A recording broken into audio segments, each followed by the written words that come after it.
This is Northwest Today.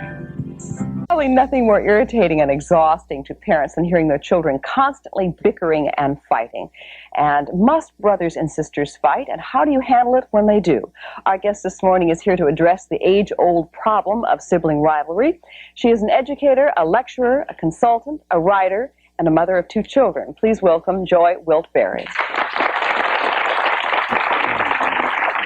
And talking about getting in the spirit of Christmas, let's have a close-up of this wonderful necklace. I mean, this is really getting in the spirit for it. I love your light bulbs. Terrific.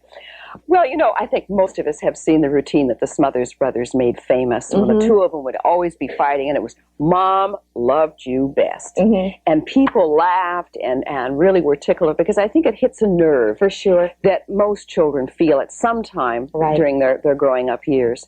How can a parent really assuage that feeling of jealousy and not feeling their love best? Well, you know, that it probably is the number one reason for sibling rivalry. There's others, though, that are just as, things about not wanting to be teased, not wanting to be embarrassed, not wanting to have your things abused, mm-hmm. which children have a tendency to do with one another. Things like also being around each other too much. Oh, yes. So, you know, sibling rivalry is going to be here to stay. I think that a lot of parents think that there's going to be a way that we can get rid of this forever. Well, don't you think a lot of parents, when they have the second child, often they will verbalize the thought that, well, now we're going to have this child so the children will grow up together and have such loving relationships and have a wonderful claimant. They won't be a selfish, spoiled only child. They will share and share alike, and they'll learn all about sharing. And what happens? Yes, and what a disappointment. Well, first of all, let me tell you that I think a lot of the reasons why children fight and why it will always be with us is because children have a lot of anxiety and a lot of frustration, and they can't take it out on adults because adults are bigger and can beat them out. On them just a little. They can't take it out on their peers because they stand the chance of being rejected. So brothers and sisters are safe people to get all this anger and aggression out on. And because, they're always going to be your brothers and sisters no matter what. So what you're saying is that they can often be meanest to their brother and sister. Absolutely. But they would never treat another human being that way. They wouldn't talk that way to anyone else. They wouldn't be that physical with anyone else, but they know that no matter what they do, that brother and sister is going to be there, and that brother and sister is going to be their brother and sister, and that relationship is going to maintain some consistency. So the parents' role in all this is what? Well, basically stay out of it. Because now another reason children fight is because it's a tremendous way they find out to get a mother, especially, attention, to get a parent's attention. I mean, she can be cooking in the kitchen, and when she hears kids fighting, immediately she becomes involved. And the best way is to stay uninvolved and not get involved in those fights. Well, that's not always possible, of course. I mean, you have a 4-year-old and a 7-year-old boy. Yeah. Right. And how do you handle it? Do you just put them out on the porch and let them go at it? Well, I don't know. I've just sort of moved. I don't live in that house anymore. Now, that's a great way to handle it. Happily married, got 2 wonderful kids most of the time. When things get hot, they really get hot. Well, now, I just usually try to banish them if it really gets bad. It's, the last resort is to say, okay, you both go to your room. Excellent. Yeah, that's a good way of not getting involved. When I say don't get involved, now if there's somebody's life is in danger, and indeed sometimes it is, you have to get involved. But what I mean by not getting involved is don't get pulled into that who did what, when, where.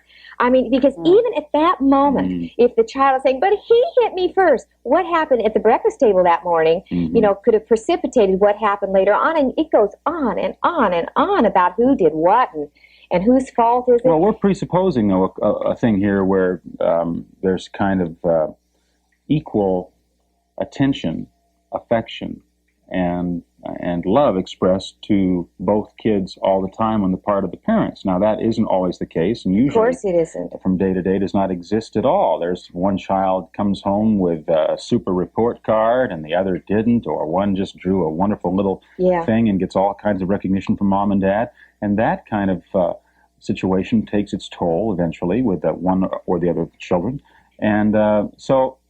Not being treated fairly. But see, that's, we were talking earlier, the home is a microcosm of the world. And if we can make it there, we can make it anywhere. And one of the greatest lessons in life is that things aren't always equal all the time.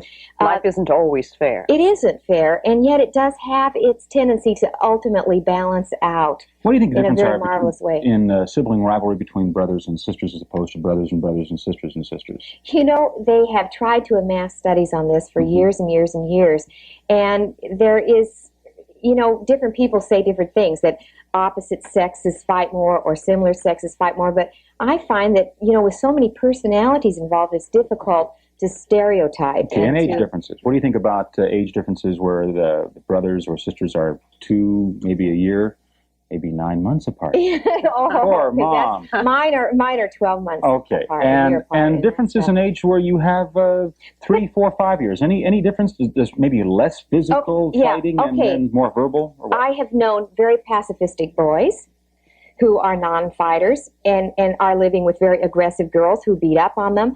I have known of 4-year-olds who totally, and I've often said, you know, 2 and 3 and 4-year-olds are running the world, and in a sense, you know, they're running off in many households. Way. And I have seen, do you know that I have seen situations where those young children are actually terrorizing their older brothers and sisters and terrorizing their parents. So it's very difficult to say, you know, age and so forth and so on. But one thing we tell children, in the more non-aggressive children, whether they be the older one, the younger the one, no matter what sex, is that is who you are, and that's your personality, and you've got to learn to deal with your personality in this home, because that's how it's going to be in the world. And if you are not a non-aggressive person, the best way to cope with that is to not get in situations in which you're going to be aggressed upon. I'm a 4-year-old right now. Okay, great. Tell that to me again. I would say to you, you know what? Your brother's bigger than you, and he can beat you to a bloody pulp if he wants to, and if I were you, I'd stay out of his way. Don't go around him. Don't be around him. When you start to get in a fight with him, walk away, run away, but don't stay with that person. Because you know what, you know you're smaller, and that's the way that you're going to have to cope. Now, Mom, when he takes my toy camera for the 5th time in a row and doesn't let me play with it, and it's mine because you gave it to me, and I'm getting tired of walking away. Okay. And I'm getting tired of coming to you, and you're saying you deal with it. That's a good point. I think that's why it's very, very important to have family meetings and set up some structures and consequences that naturally occur. We have a rule in our house that when you use something of someone else's without their permission, they can automatically come into your room, you know, I mean, or not automatically, but you know, they come in and they can choose anything of yours and play with it for the rest of the day or use it. And that has really I think that would stop it right now. Detour a lot of that using things without permission. You know, a lot of times the rules that we set up ahead of time, and for example, one of the things we also do at our house, I say, I'm having a rough enough time, you know, in my relationship with you. I mean, we've got our own problems to solve. There's no way that I'm going to get in on your problems between each other. So don't pull me in. I will not solve your problems. And the minute that you start to fight, I don't care who started it, you guys are going to your room. You're going to drop whatever you're doing, and you're going to your room, and you're going to stay there until you can come out and you can not fight. Because I don't want you to impose that on me. It's just not fair. You know, we've had people say, that's no punishment. Our kids love their room. Well, I'm not really doing it. I'm not doing it to punish them. I'm doing it to survive, basically. Okay, so it's basically for moms and dads. It's and you say, you're going to your room. I'll the kid says, great, we'll see you in July. Exactly. We love it. You just send them Mom will say, great. Terrific. And then they're doing something constructive instead of destructive on one another. Okay, well, there's nothing that drives you crazier than the screaming, the high-pitched wailing when one kid is, you know, saying, you did that to me. Exactly. And okay. Well, we hope that you haven't got some of the problems we've been discussing, but I'll bet you do. And if you do, and you would like to get some of the expertise and advice from Joy Wilkes-Barre this morning on Northwest Today, give us a call wherever you are in the Northwest. The phone number is on your screen, and we'll return right after this. Be right back.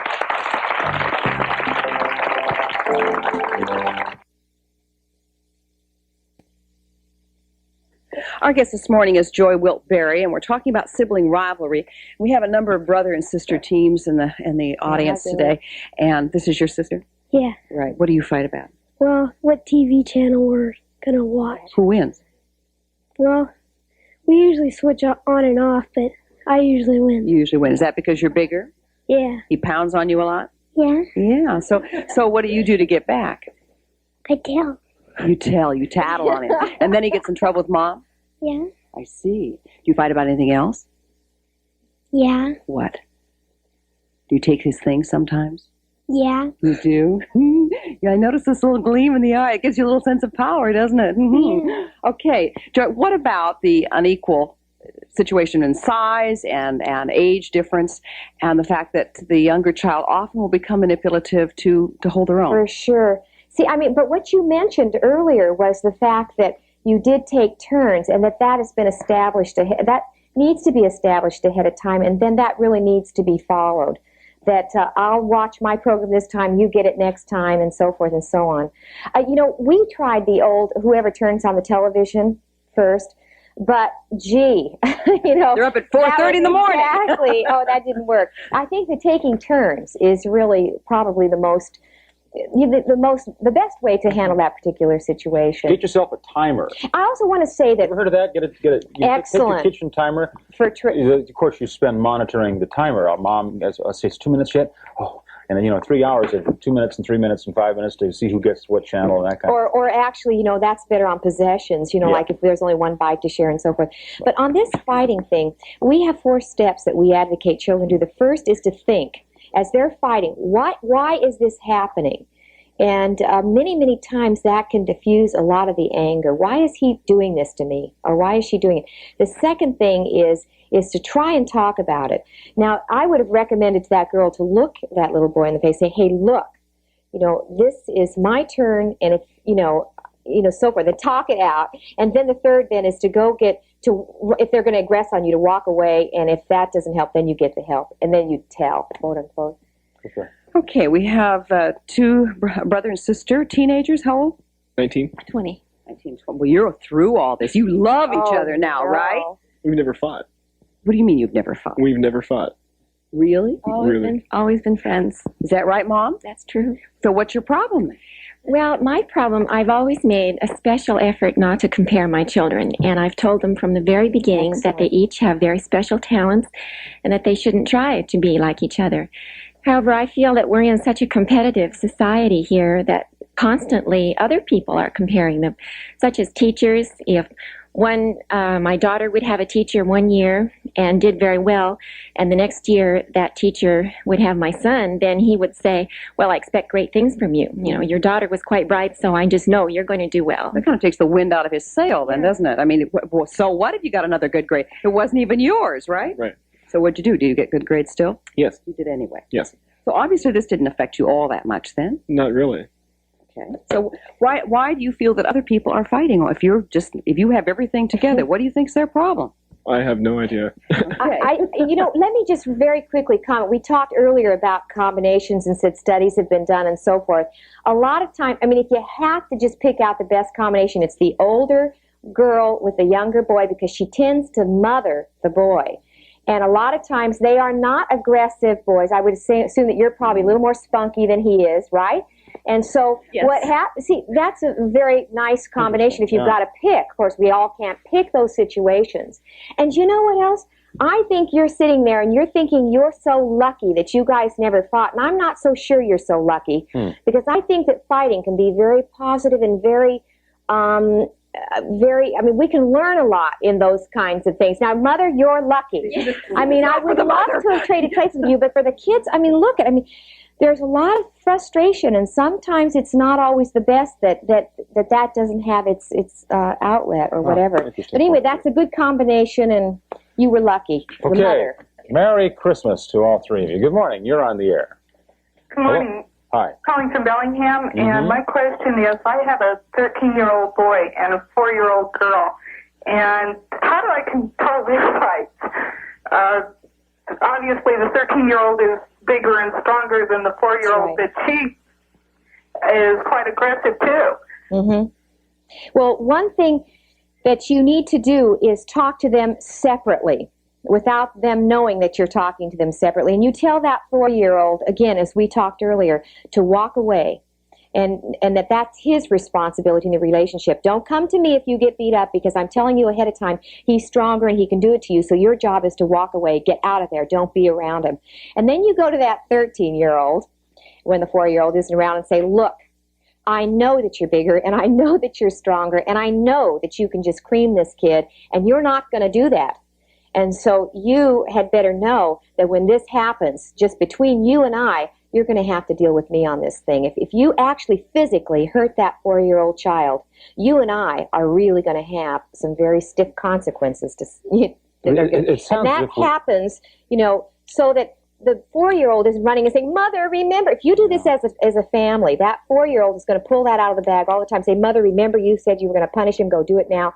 It's best to have that conversation happen separately. Very quickly, it sounds as if with an age gap like 13 and 4, that aggressive behavior on the part of the 13-year-old, in my mind, says there could be something wrong in some kind of psychological sense going on here. Well, wait a second now. 4-year-olds are frustrating. I mean, you look at us with a 4-year-old, us adults. I mean, I would not say that 13-year-old is deranged. Those 4-year-olds can totally drive you insane. That's probably true. Yeah, forget I said that. No, but I mean, there's got to be, is there a point at which you say the physical action going on here, the fighting, is such that there is something more than just your basic sibling rivalry? That there's something, I mean, if it actually gets to the point, which we can't allow this to happen. We can't, where there's actual physical destruction, where you're actually bruising. Mm-hmm. That really, absolutely, under no circumstances is that ever acceptable, and that has got to be driven home to people, children, forever. I mean, from the very moment of birth. We have a real challenge coming up for you next, Joy. Great. We have a family of 4 and the mother who has a problem of one picking on the one member of the family. All 3 ganging up on one. We'll return with more Northwest Today and Sibling Rivalry right after this message.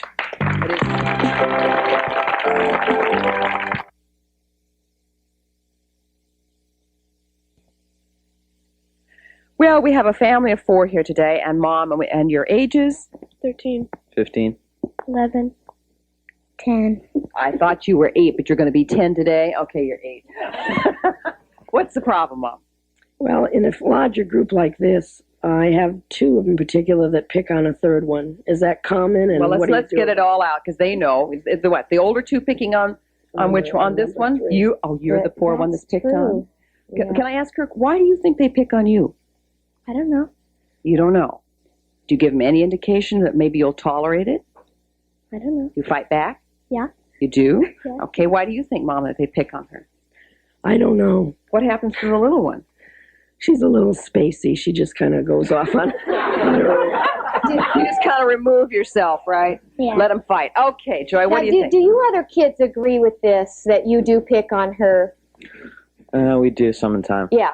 So, okay, if you even say sometimes, that means you do. You're willing to even talk to that. Every waking moment. When children, I will say children are in packs, sometimes you can't recognize them as humans, because a lot of dynamics happen to children when they run in packs. That's why we have this concept that we should all be this loving family and do everything together and go every place together and spend all this time together. And yet, that causes a lot of problems. Sometimes it's best to separate the pack and do things in groups of 2 at a time. And because that ganging up, that pecking order kind of thing really does happen in larger families. So one thing I would do is to pair them off, because then there is no ganging up. And by that, I mean in activities. Okay, you guys go in this part of the house and you guys in that, and you can do these. Or today I'm just going to go with you 2, and next week I'll go with you 2. Or even to take one at a time. If you have, I know what having 4 is like. Well, maybe in a perverse way, she enjoys the attention of being picked on. I don't think so. Do you like it? Don't think that's a... No. I don't think so. But of course, a child will say that. But still, it is, even though it's painful. Fun teasing is one thing, but negative teasing, no, I don't think anybody likes that. Let's find out what do you tease her about? What do you harangue her about? Nothing in general. Nothing in general, just everything. Just everything, right. Would this, what she's suggesting, would this please you if just you went alone or with your older sister and you had activities and left these 2 kids at home to go at another time, another place? I wouldn't mind it. You wouldn't mind that at all. You're smiling. I understand they were fighting the lobby before they came in here this morning. Is that right? Yeah, but you are exchanging Christmas gifts with one another, right? Is that correct? Okay. Some of the worst fights, Joy, happen around the dinner table. Right. And you really can't separate. I mean, there's no way this mother can keep her sanity and try to serve 4 different meals or even 2 sets of meals. How do you keep the peace at the dinner table? Well, first of all, I also want to say that family meetings are very important. Again and again, I mention that.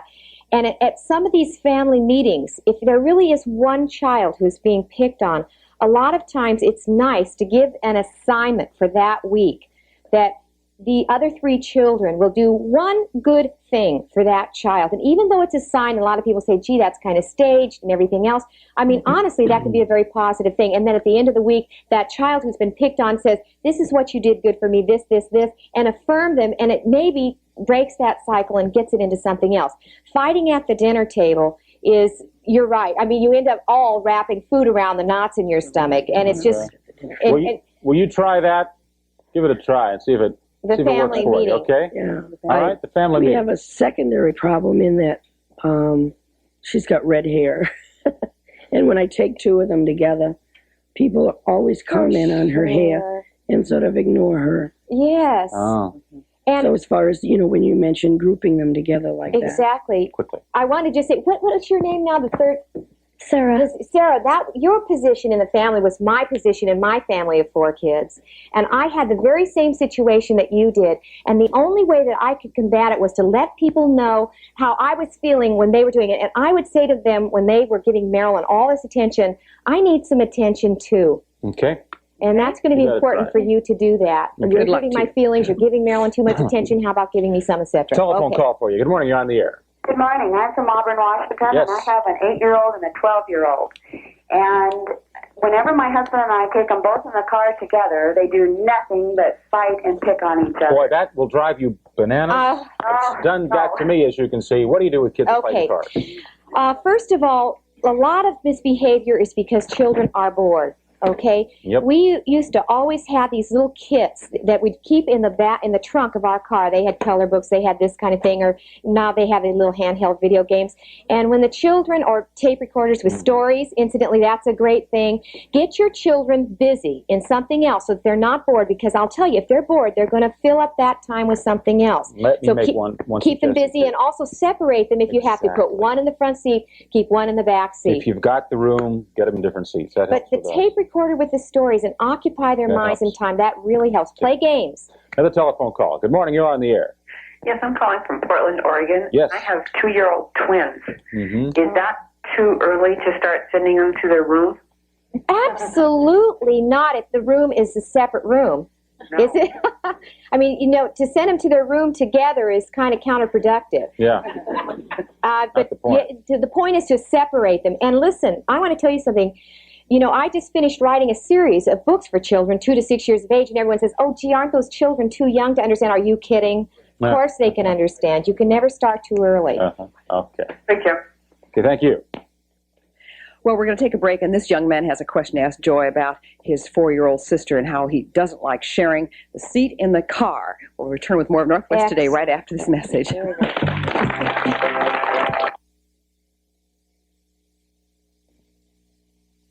This is Alex, and how old are you, Alex? 10. And you told me in the break that you're a little bit like Archie Bunker. Could you explain that? Well, in the car seat, in the back of the car, I sit on the right side of the car, and my sister used to have a car chair, and now she's old enough to get out of it. She's 4 years old now. And when she beats me to the car, she likes to sit on my side.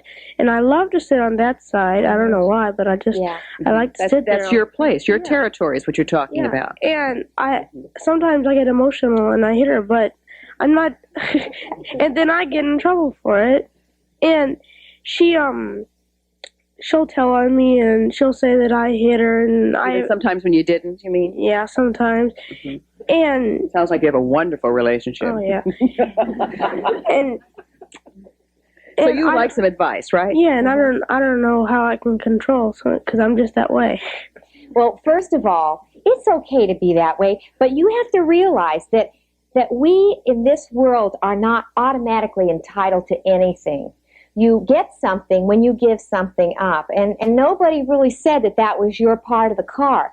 So if you want that part of the car, you're going to have to negotiate for it, okay? That means that you're going to have to sit down with your mother and your father and your sister and say, if I can have this part of the car, I'll give you guys something else.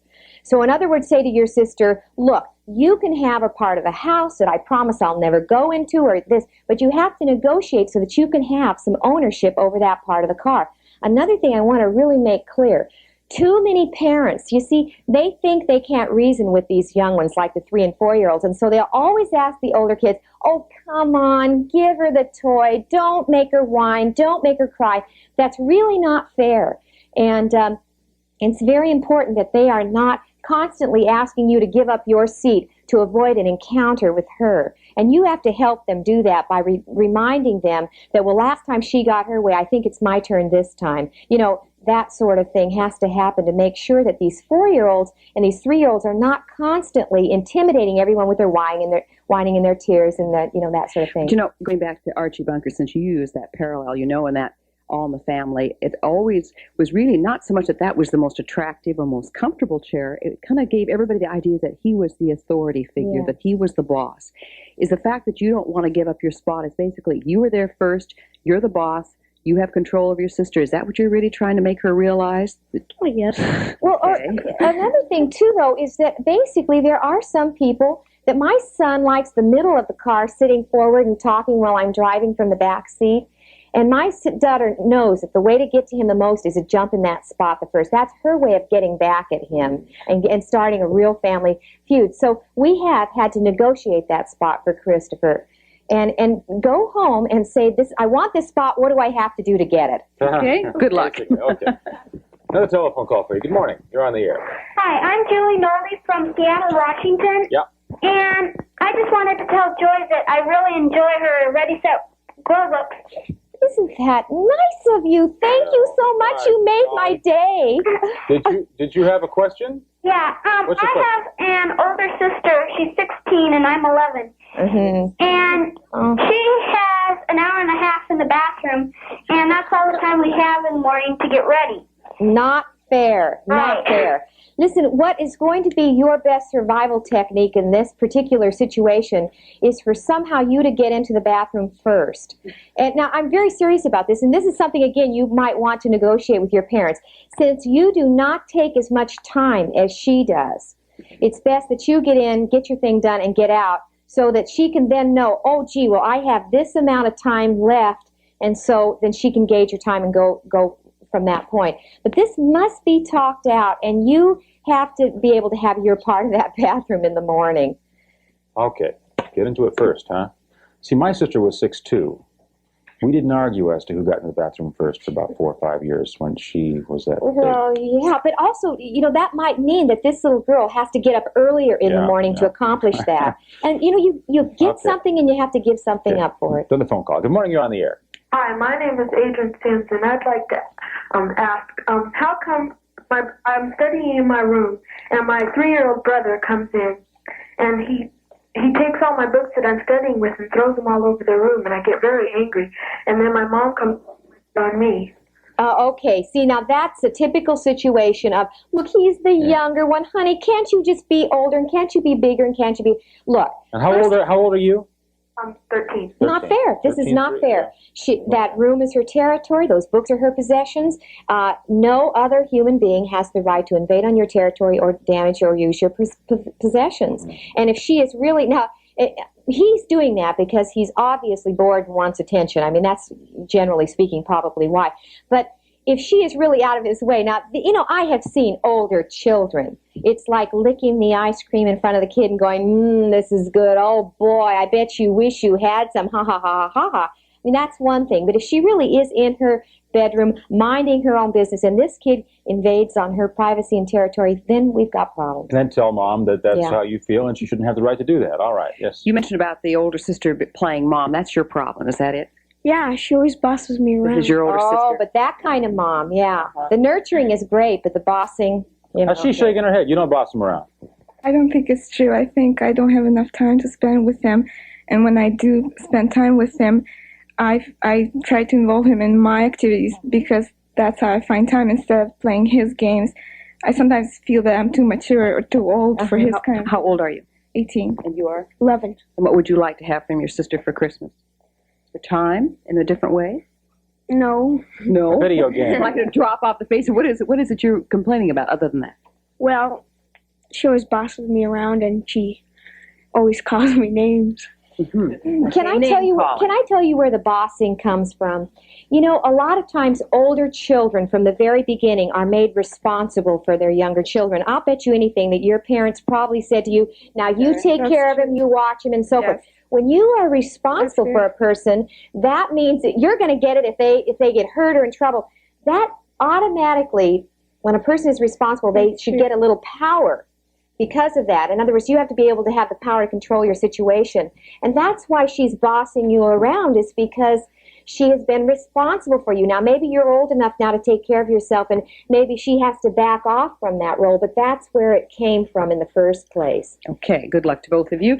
And Joy has written many books. The one she has with her today is called Surviving Fights with Your Brothers and Sisters. Thank you very much for being with us. Joy Wiltberry. Thank you.